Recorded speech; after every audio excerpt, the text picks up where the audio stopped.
Hello, and thank you so much for choosing to watch this video.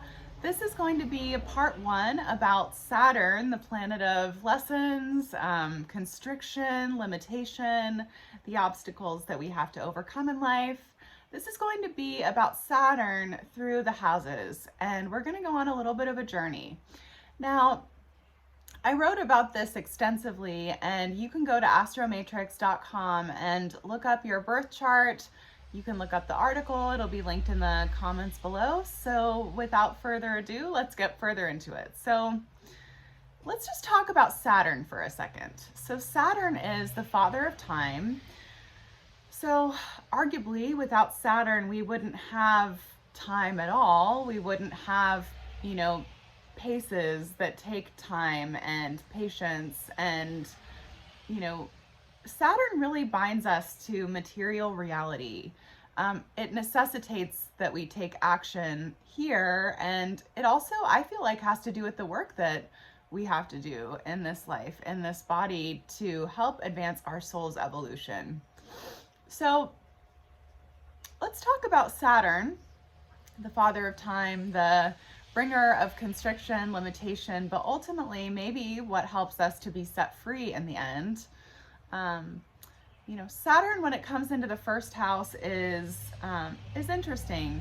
The first house has to do with the physical body, and so for that reason, we can see a lot of people who have Saturn in the first house sort of have like some body problems and embodiment problems. The body is not necessarily a comfortable place to be when you're born with some type of illness, or when maybe there's some type of limitation or restriction that keeps you from like really occupying your body or being comfortable in it. Sometimes it can feel almost as if with Saturn in the first house, like in the early part of life, like the body is just trying to give, like the body is giving itself away or somehow betraying itself. So so Saturn in the first house, because the first house also has to do with the personality of a person, Saturn can make someone very serious, and, it can almost constrict the way that people see themselves.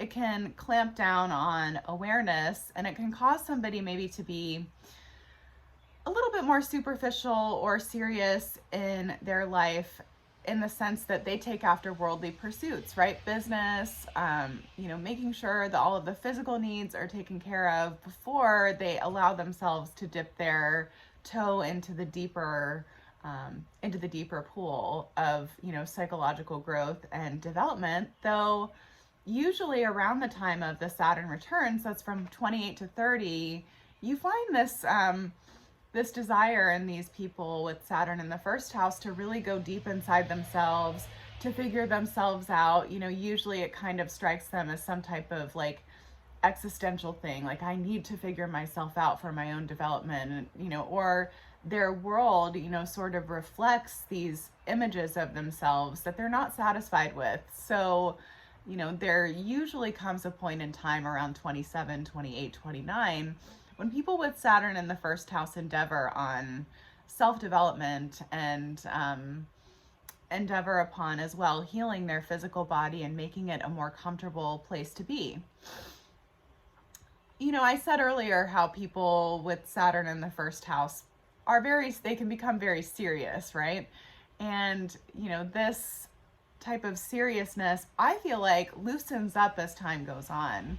Saturn has an interesting relationship, like I said, to time. So as things age with Saturn, they change. With this placement, people might actually become more youthful and more loose over the course of their lives. They might start out as kind of a little adult.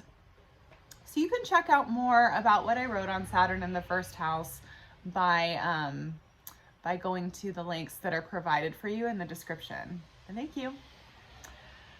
All right, so let's talk about Saturn in the second house. So the second house has to do with resources, material possessions, self-esteem, worthiness, and the annoying way that those two things seem to be connected. I actually have this placement, so I know it very well. And, you know, sometimes people with Saturn in the second house of finances, resources, they can feel like, okay, I do all of this work and all of this grunt work, and, you know, I have to work so hard for every penny that I earn, every you know, amount of sustenance that I take in. You know, there can be some really harmful ancestral beliefs connected to earning money and having enough. You can also see sort of a shrinking or constricting effect because the second house has to do with self-worth.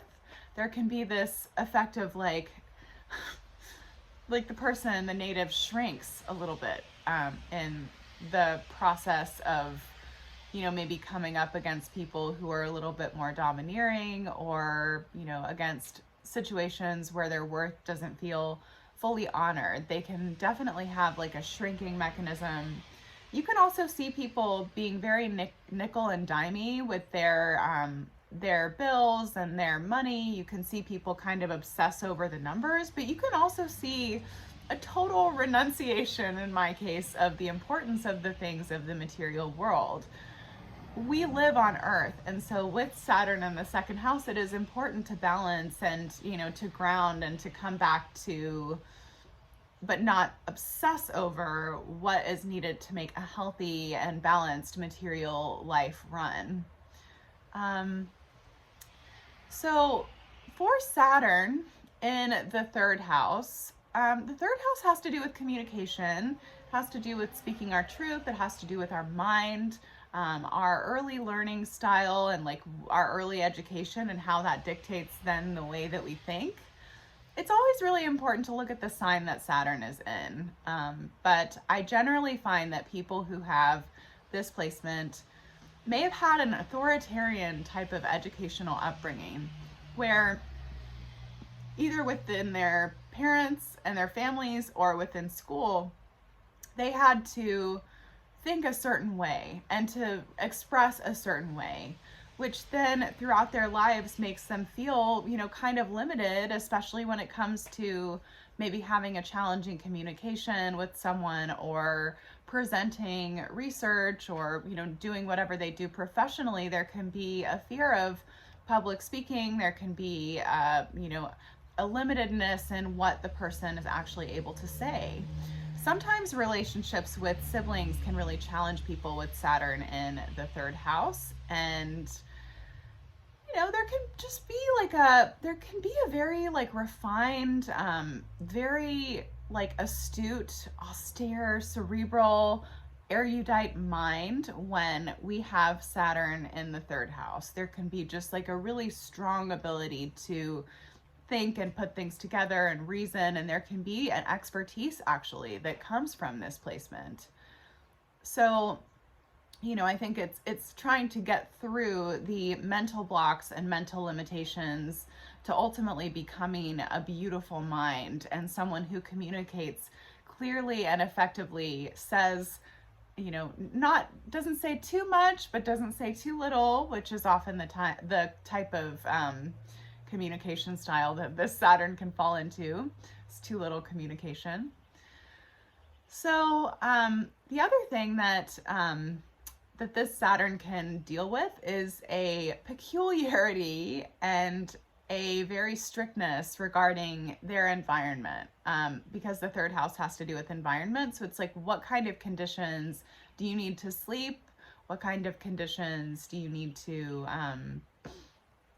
be productive, to live healthily? And I think that maybe some of these Saturn third house people can be very peculiar about their environment. So in looking at Saturn in the fourth house, so the fourth house has to do with the emotions.